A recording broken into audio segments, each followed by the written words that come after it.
Como é medida a concentração industrial no transporte aéreo? O que são barreiras à entrada, mercados contestáveis? O que é Slot Divestiture? Concorrência de companhias aéreas é o tema desse vídeo capítulo.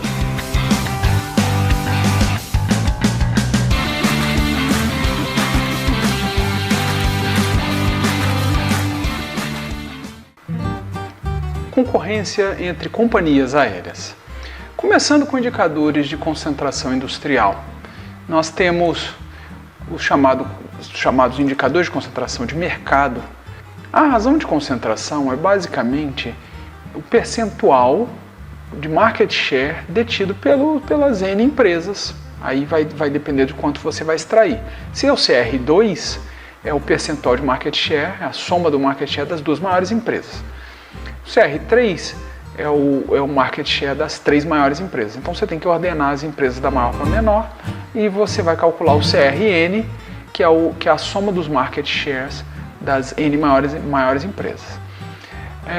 O Herfindahl-Hirschman é uma forma de calcular a concentração que utiliza o market share das empresas, tem que ser de todas as empresas, diferentemente do CR, que depende apenas das N maiores empresas, e ele é uma forma de se computar a participação relativa de cada uma dessas empresas.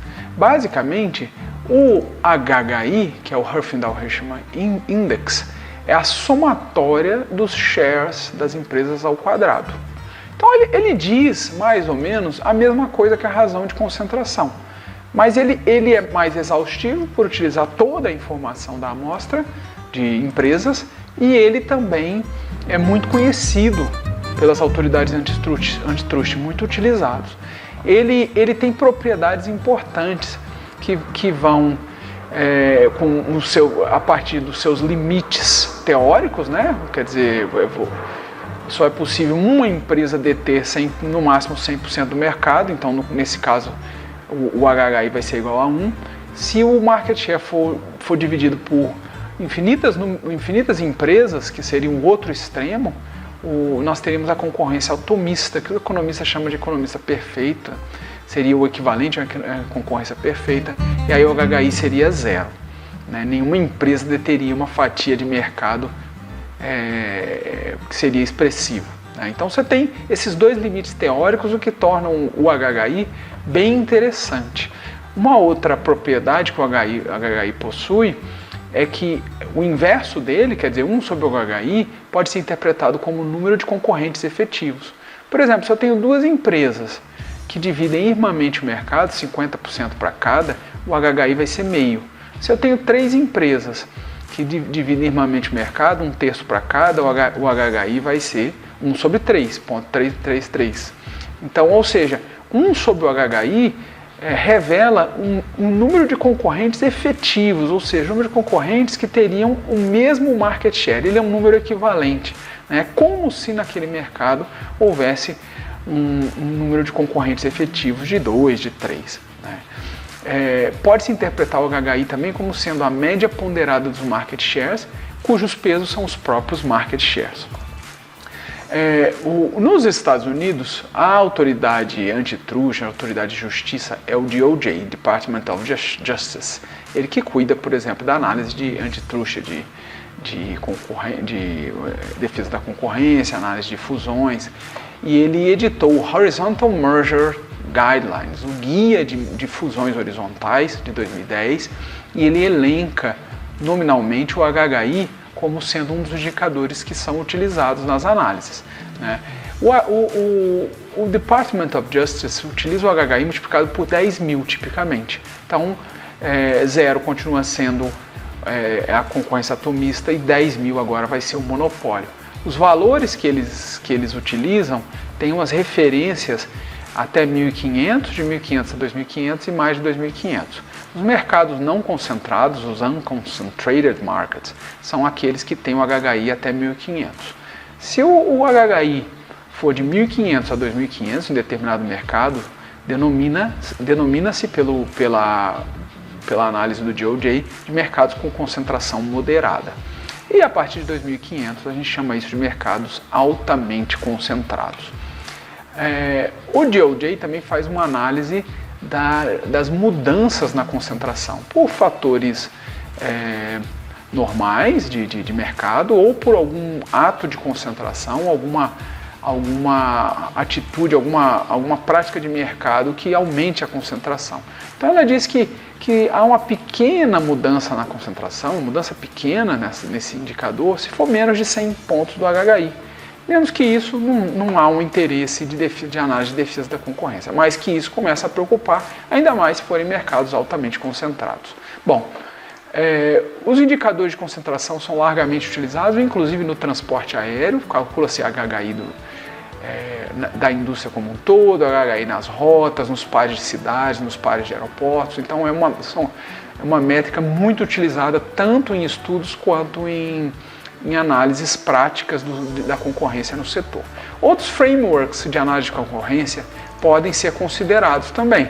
Por exemplo, você pode analisar o setor de transporte aéreo com um modelo de 5 forças. O setor também é muito considerado no âmbito do paradigma SCP, que é o Structure, Conduct and Performance, estrutura, conduta e desempenho, ou uma análise de curva S também é muito clássico de analisar o comportamento de empresas. Então, falando do modelo de 5 forças, a gente tem basicamente um modelo configurado pelo Michael Porter, da Harvard Business School. Ele concebeu uma indústria como sendo uma interação dessas 5 forças. A primeira força é a rivalidade entre as firmas existentes. Então você pode analisar tudo que está acontecendo entre as companhias aéreas na indústria. O que elas estão fazendo, quais as práticas, quais as estratégias, a quantidade de propaganda, de merchandising, as guerras de preço. Todas essas questões são de rivalidade intra-firmas, as taxas de crescimento, os mercados entrados, os saídos, e dentre outros fatores. Bom, existem outros 4 fatores que são extra-mercado, sob análise, mas que são igualmente importantes.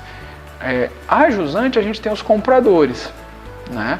Então, o que são compradores? Eles podem ser, numa cadeia produtiva, eles podem ser as grandes corporações, as corporações brasileiras, comprando passagens aéreas para os seus altos executivos, seus técnicos de manutenção, porque lembrando que o transporte aéreo é um produto com demanda derivada, então os compradores, né? Se são empresas, têm poder de barganha. O poder de barganha deles afeta a rivalidade das firmas.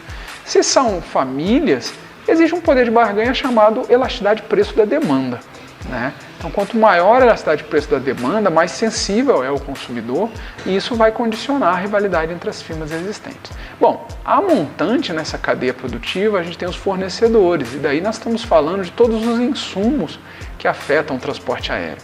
Aeroportos, fabricantes de aeronaves, sindicatos de pilotos, toda a cadeia de fornecimento de serviços, o ground handling, toda a questão dos aviônicos, toda a questão com os fabricantes, o ATM, o Air Traffic Management, que no Brasil é o DSEA.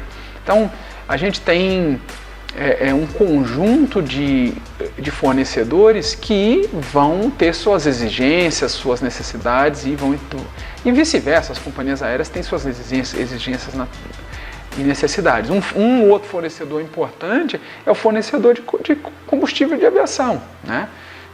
As distribuidoras, aí, a começar pela Petrobras, a BR Distribuidora, a Shell, essas empresas que tradicionalmente já forneciam e os novos fornecedores, né? É um mercado também sujeito à entrada e saída de fornecedores e pode haver guerra de preços. Então, existe um poder de barganha que afeta a rivalidade. E aí a gente tem 2 coisas que são potenciais concorrentes em paralelo, né? Os entrantes potenciais, que são empresas que podem se constituir de uma hora para outra com capital nacional ou estrangeiro, lembrando que a regra agora vale para 100% do capital estrangeiro pode ser usado na constituição de uma empresa, então aumenta a questão dos entrantes potenciais.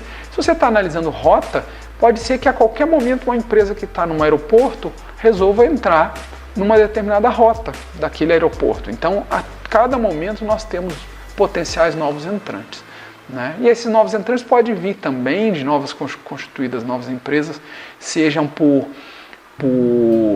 grupos nacionais que trabalham com transportes, mas sejam grupos formados de companhias aéreas, franquias de companhias aéreas do exterior. Agora o mundo é uma possibilidade para a entrada de novos players no mercado. E os substitutos, que seria o substituto principal? O ônibus. No Brasil é o ônibus, né? O carro para algumas rotas e o ônibus. Na Europa é muito forte o trem, né? Então são essas as questões do modelo de 5 forças do Michael Porter. Tá? O que seria o paradigma SCP, do Mason e Bain? É uma análise clássica de Harvard, Berkeley, analisando mercados em geral, e o transporte aéreo é um deles, né? Foi muito utilizado para analisar transporte aéreo e continua sendo até hoje. Para você entender qualquer dinâmica de mercado, você precisa primeiro conhecer qual é a estrutura desse mercado, para daí você entender a conduta e, por fim, entender o desempenho. Como estrutura, basicamente número de empresas, concentração, lembra do indicador de concentração, o HHI? Olha ele aqui, né? Barreiras à entrada, nós vamos ver como é que as barreiras condicionam, né, independente da concentração. Diferenciação de produto, o produto é muito diferenciado, né? Tem mercados que as empresas dominam os melhores horários, elas com certeza detêm um produto mais interessante do que qualquer nova rival, ou então elas detêm um produto no aeroporto mais próximo da região metropolitana, ou cravado no centro da região metropolitana, Congonhas, por exemplo. Então, se oferecer um voo de Viracopos ou mesmo de Guarulhos, é uma desvantagem, né? E daí, tudo isso condiciona a integração vertical, a diversificação de mercados, vai condicionar a conduta, se vai haver muita concorrência ou não, né? Quer dizer, se as empresas estão concorrendo vigorosamente, e com propaganda, com pesquisa e desenvolvimento, novos produtos, novas formas, novas práticas, a inovação, né, nos processos de negócios, né, se vai haver fusões e acordos de aliança nesse mercado, para, por fim, você entender o preço está alto, o preço está baixo, as empresas são eficientes, as empresas são ineficientes, esse é o desempenho. Está tendo progresso técnico, a lucratividade é alta ou baixa. Então, o transporte aéreo, por exemplo, para dar um exemplo, ele trabalha com margens de lucro muito baixas, isso fruto da concorrência e das baixas barreiras de entradas, como a gente vai ver na sequência, né? Então os lucros são baixos. E o bem-estar do consumidor? Ele é bom? Depende dos preços, né? Existem as métricas de bem-estar, principalmente a excedente do consumidor, né? Então, analisa-se o paradigma SCP, as formas de concorrência dessa forma, a partir do paradigma SCP. A contestabilidade de mercado. Os mercados foram concebidos como potencialmente contestáveis por William J. Baumol, de Princeton, né? Essa teoria dos mercados contestáveis foi muito influente, por exemplo, na questão do setup do Airline Regulation Act. Ele é um dos exemplos de como uma teoria pode influenciar no setup de políticas. O mercado de transporte aéreo foi desregulado sob a confiança, sob a análise de que eles são perfeitamente contestáveis. Ora, o que significa isso? Mercados contestáveis são mercados que são disputados, né? Imagine que tenha uma empresa só num determinado mercado, logo o HHI é 10 mil, o HHI é um monopólio. William Baumol imaginou que esse mercado não se comportaria, não teria um desempenho de monopólio se houvesse o risco de entrada de uma empresa, né? Então você tem a empresa incumbente, que é a estabelecida, que ela domina 100% dos mercados, mas ela não vai agir como incumbente, como monopólio. Por quê? Porque pode haver uma nova entrante.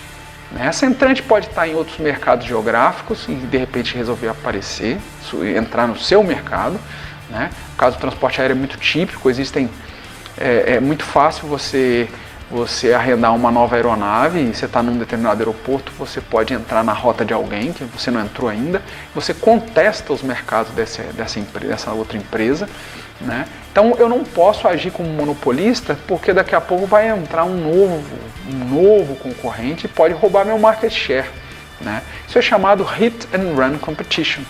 Os teóricos imaginaram que não é necessário que esse novo entrante entre e fique um tempo.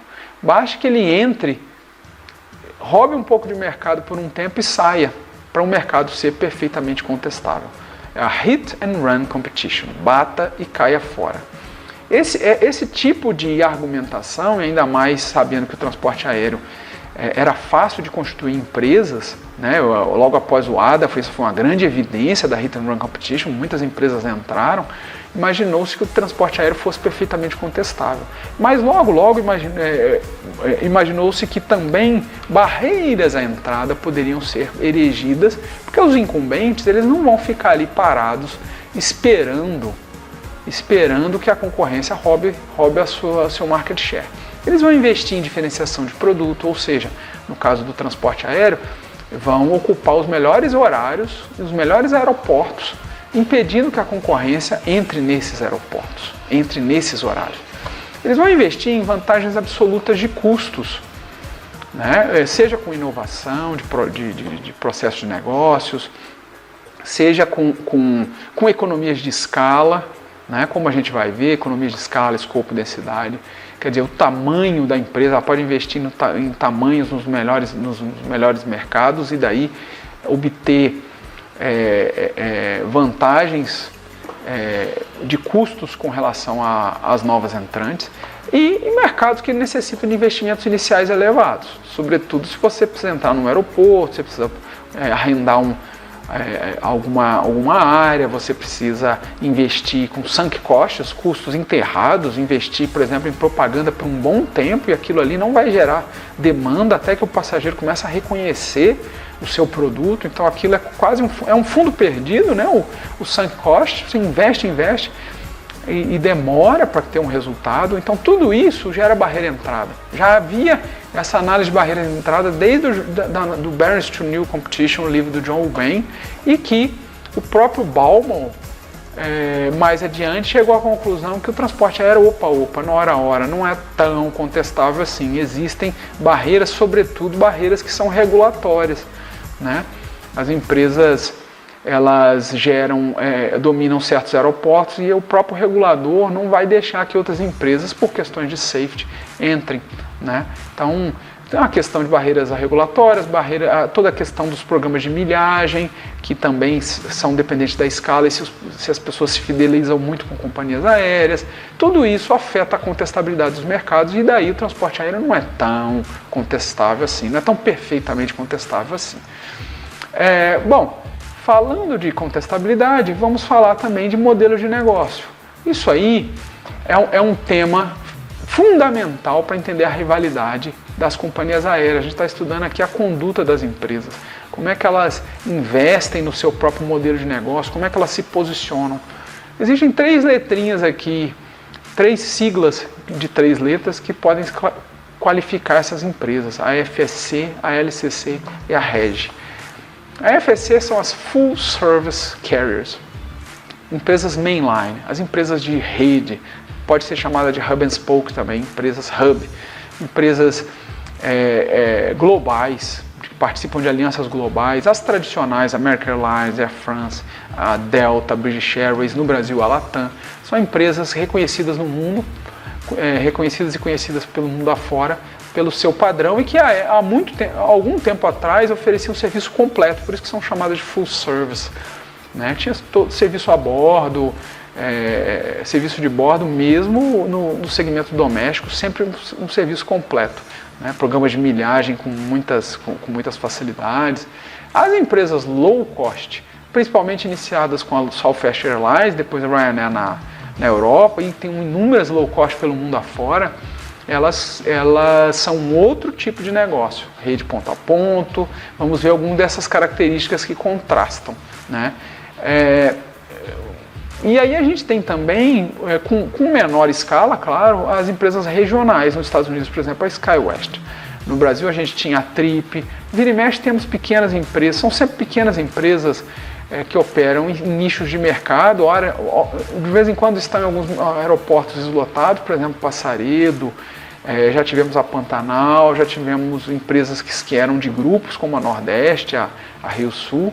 A própria TAM surgiu como uma empresa regional do período regulatório.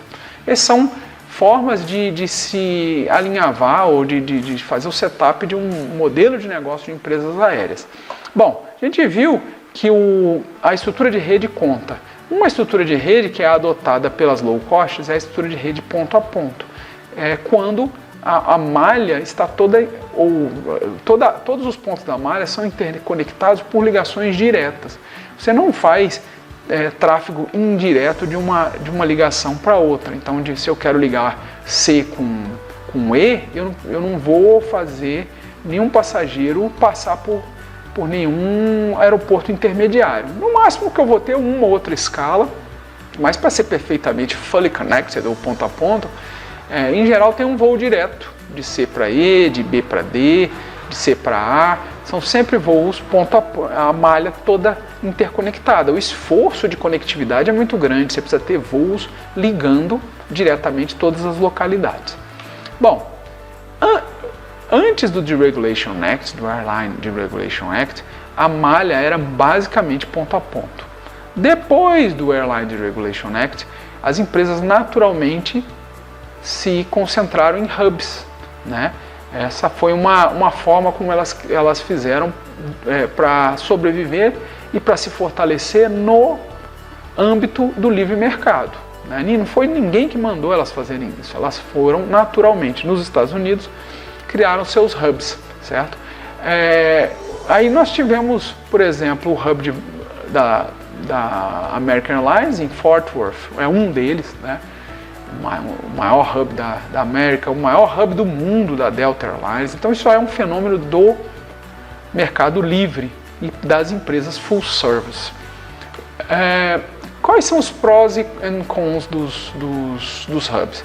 Bom, os hubs geram mais produtos origem e destino para a empresa que o adota, né? É muito fácil você criar produtos quando basta você interconectar um spoke a mais, que a estrutura é hub, que é o aeroporto central, e os spokes, são os aros das bicicletas, são ligados com esse hub.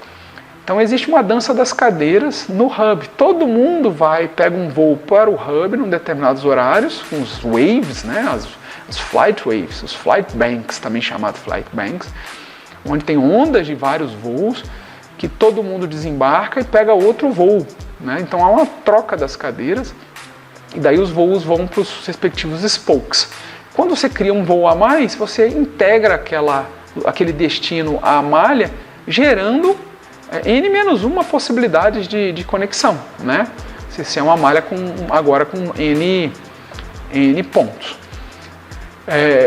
Daí o que acontece?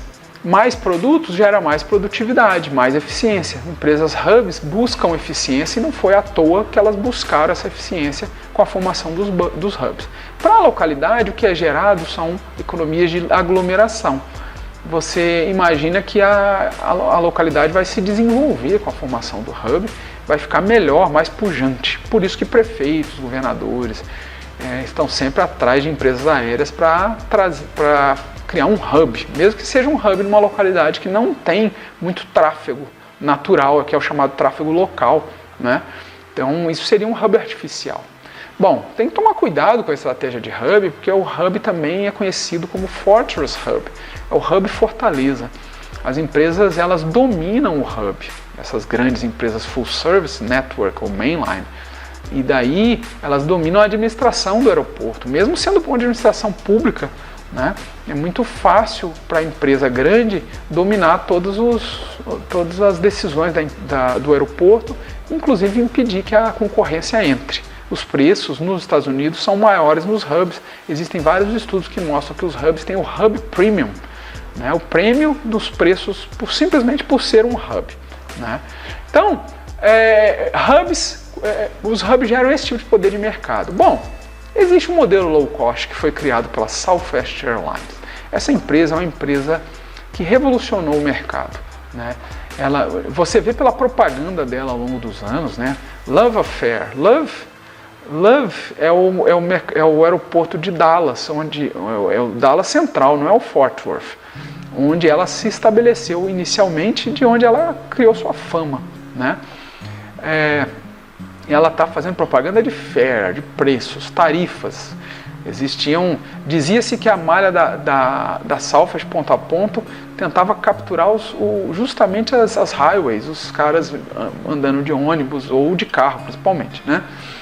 Isso no intra-Texas. E depois ela foi se expandindo pelo mercado americano todinho. Hoje em dia ela é a maior empresa em número de voos. Ela não é uma empresa que cobra tarifas de uma maneira exagerada. Ela cobra tarifas dentro das leis de mercado, mas olha essa propaganda, you had me at no change fees. Então ela não estava cobrando tarifas de remarcação, né? I carry free bags, ou seja, olha, ela está fazendo a propaganda que ela não está cobrando tarifas, que ela tem situações que ela não cobra tarifa de bagagem, né? Southwest, we beat the competition, not you. O que significa isso? Significa que o passageiro adora a Southwest Airlines. Ela é uma das empresas que tem o menor índice de reclamação, de indicadores de desempenho junto ao consumidor, como atrasos, cancelamentos, indicadores de extravio de bagagem são os menores. Então os passageiros gostam do informalismo que ela tem. Qual é o segredo dessa empresa, né? Então vamos analisar o Southwest Effect, que é um termo associado à Southwest Airlines, e aí vamos entender o Southwest Paradigm, por que essa empresa é tão influente assim, né? Tá bom? Então o Southwest Effect foi um termo alcunhado pelo Department of Transportation, o US DOT, que não é um regulador propriamente dito, que o regulador era o CAB. A gente tem a FAA que cuida do Safety Security. O DOT ele também está na área, vamos dizer assim, fazendo estudos, análises, estudando os dados das empresas aéreas, e vira e mexe, ele é um órgão de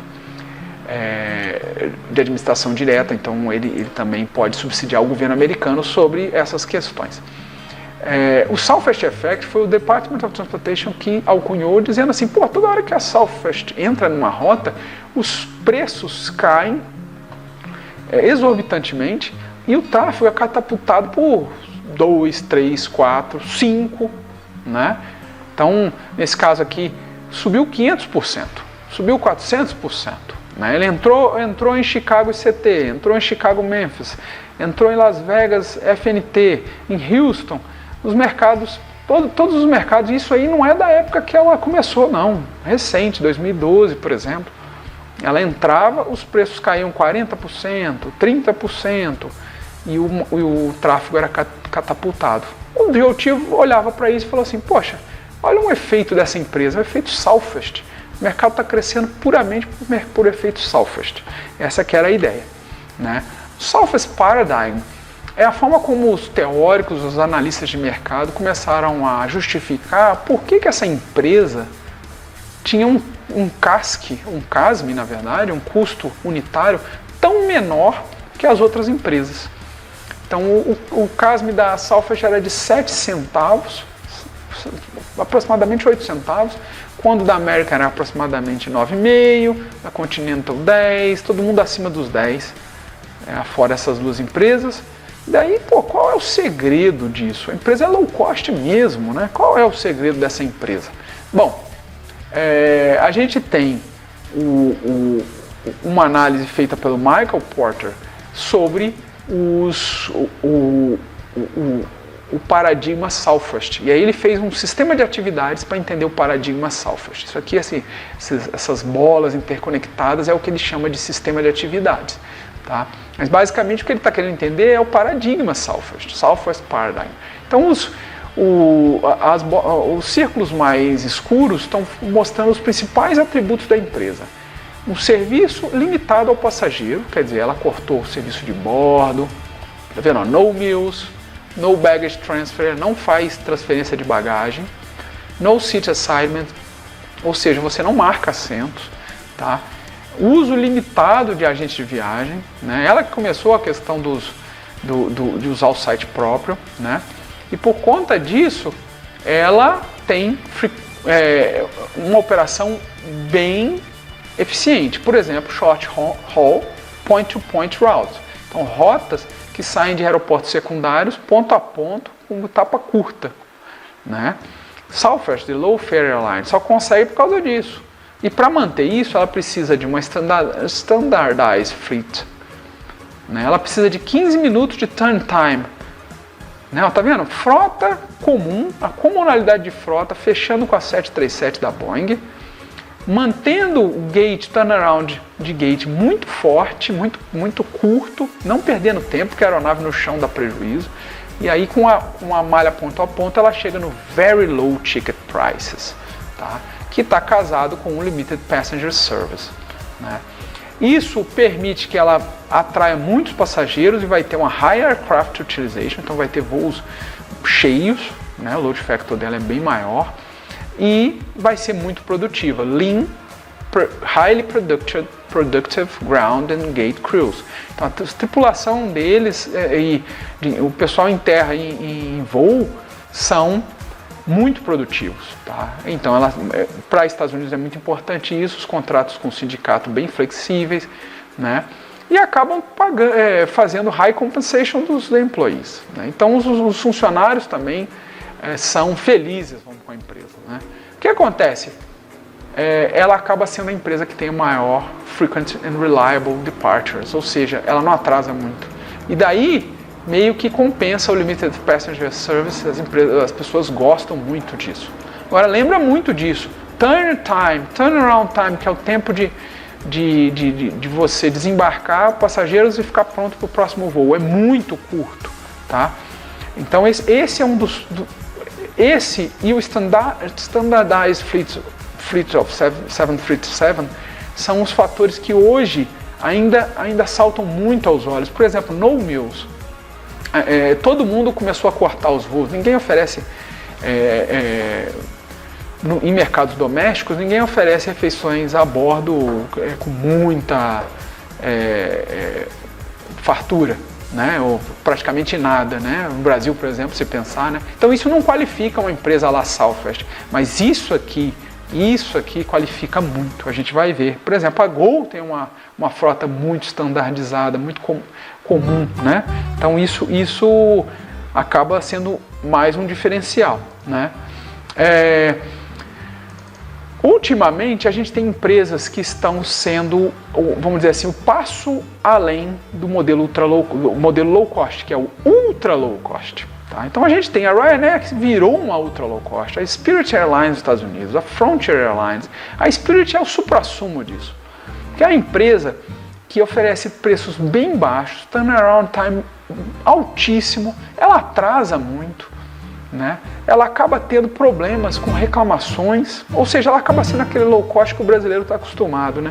Estou pagando barato, mas vai ser um serviço ruim. Né? Mas eu quero, é o que eu quero, eu sei que é o que eu quero. Ela cobra todo tipo de tarifa possível. Essas empresas buscam cobrar muito mais do que qualquer outra empresa. Né?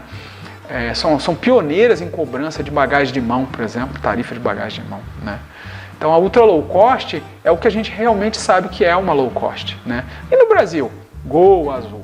Bom, existe um fenômeno chamado convergência de modelos de negócio. Empresas que são full service ficam cada vez mais parecidas com low cost que ficam cada vez mais parecidas com full service, os preços vão subindo, vão ficando muito parecidos, na verdade. Então, no Brasil, Gol e Azul, ambas começaram como low cost e elas ainda afirmam aos seus investidores que são low cost. A Gol, em algum momento, flertou com ultra low cost. O CASK da Gol é o menor da indústria, um dos menores da história. A Azul não tem custo CASK baixo, mas ela tem trip cost mais baixo de todos. Ou seja, são empresas que ainda têm um fundo de verdade na questão dos custos, muito embora você vai encontrar preços altíssimos em alguma circunstância dessas empresas. Né? Então você pode chamar essas empresas de híbridas, né? São low cost híbridas. Né, que se tornaram muito parecidas em alguns momentos com empresas full service. Voltando e finalizando a nossa análise, a gente tem a concorrência e os slots em aeroportos. Do que se trata? O que nós estamos falando aqui? Bom, a defesa da concorrência ela é justamente o setup governamental para cuidar que os mercados não tenham falhas, né? Não tenham, na verdade, falhas de concorrência. As empresas grandes começam a dominar o mercado aí o consumidor vai para o beleléu, vai para o espaço, né? Uma das questões importantes são a questão de slots aeroportuários, né? Horários de pouso e decolagem em aeroportos congestionados, que são coordenados. Quando tem fusões e aquisições de companhias aéreas, esse problema é mais importante até. Tá? A fusão de uma empresa aérea, basicamente, você pode utilizar o Antitrust Trade-off Model, que o pensador Oliver Wilson, economista de Berkeley, Califórnia, né, ele é conhecido mais pela teoria dos custos de transação, mas ele pensou num modelo antitrust bem interessante. Né? Então imagina que você está vigorando com um custo unitário alto, né, uma empresa atuando isoladamente, standalone, né, e ela, na verdade, você está com um preço competitivo, mas essa empresa está sozinha, trabalhando sozinha, então o equilíbrio de mercado, imagina, um preço competitivo, eu estou com essa quantidade, tá bom? Bom, imagine agora que eu quero me fundir com uma outra empresa, né? E aí, ao fundir, é claro que eu vou eliminar um rival e eu não vou estar tão competitivo assim. É um dos objetivos da fusão, é eliminar concorrentes, comprar mercado, ficar mais forte e não concorrer tão vigorosamente em preço. Então, os preços vão subir, preço pós-fusão vão subir. Você vai ter agora essa quantidade. A teoria econômica vai dizer que o consumidor vai perder essa área abaixo da curva de demanda, essa área em vermelho, que é um triângulo. Tá? Então é a perda de excedente do consumidor, simplesmente que as empresas deixaram de concorrer. Tá bom? É por isso que existem as autoridades antitruste, elas estão muito preocupadas com esse triângulo. Bom, o que pode acontecer é que existam sinergias, né, eficiências causadas pela fusão, e mesmo com preço mais alto, agora o custo unitário é mais baixo. Né? Então as empresas também elas têm uma possibilidade de deixar de ser tão ineficientes, vamos dizer assim, como eram antes. Então, ou seja, os custos caíram, a empresa vai ganhar esse retângulo, tá? Retângulo em azul. Então é um ganho do excedente do produtor, o economista vai chamar isso de excedente do produtor. Ou seja, o consumidor perde um triângulo vermelho, o produtor ganha um retângulo azul em eficiências. Deseja-se que os mercados sejam mais eficientes, tá? Não às custas do consumidor, mas em alguns momentos você pode pensar que, poxa, a área do triângulo azul é maior que a do vermelho, será que, né, a gente não deixa por um tempo e daqui a pouco entra um novo rival? Então é um tipo de análise sobre, um trade-off, né, os ganhos e perdas, você está ganhando e está perdendo, você vai ter que pensar nisso, como é que você vai lidar com isso? Será que no longo prazo essas eficiências não podem ser repassadas e o preço pós-fusão não seja de uma forma que o preço pós-fusão não seja tão alto? Então é esse tipo de raciocínio que o Oliver Wilson propôs. No Brasil, como é que se dá a questão da concorrência e regulação? A gente tem a ANAC. A ANAC cuida de concorrência? Vamos ver a Lei 11.182, que é a que criou a ANAC. O artigo 6º diz o seguinte: com o objetivo de harmonizar as suas ações institucionais na área de defesa e promoção da concorrência, a ANAC celebrará convênios com os órgãos e entidades do governo federal. Ou seja, o CAD, sobretudo o CAD, ou os órgãos que existirem à ocasião, mas sobretudo o CAD. Né? Parágrafo único. Quando no exercício das suas atribuições a ANAC tomar conhecimento de fato que configura ou possa configurar infração da ordem econômica, contra a ordem econômica, ou que comprometa a defesa e a promoção da concorrência, deverá comunicá-lo aos órgãos e entidades, né? Ou seja, ao CAD. Então a ANAC não tem papel de defesa da concorrência, a não ser o papel de informar as autoridades de defesa da concorrência, né? A Lei 11.182 diz que vai prevalecer no transporte aéreo o regime de liberdade tarifária e que a ANAC, isso no artigo 49, o parágrafo 3º do artigo 49 diz o seguinte: a ANAC estabelecerá os mecanismos para assegurar a fiscalização e a publicidade das tarifas.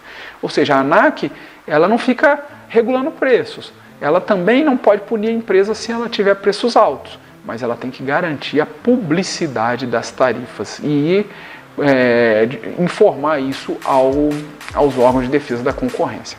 Tá? Como é que é a questão do slot? Bom, slot é quando existe escassez de horário de pouso e decolagem em determinado aeroporto, porque ele é coordenado. Tá? Ele foi, por questões de safety, você não pode, de uso da pista do aeroporto, você não pode alocar mais voos, logo a concorrência é mais limitada. Imagina que empresas grandes dominam os slots.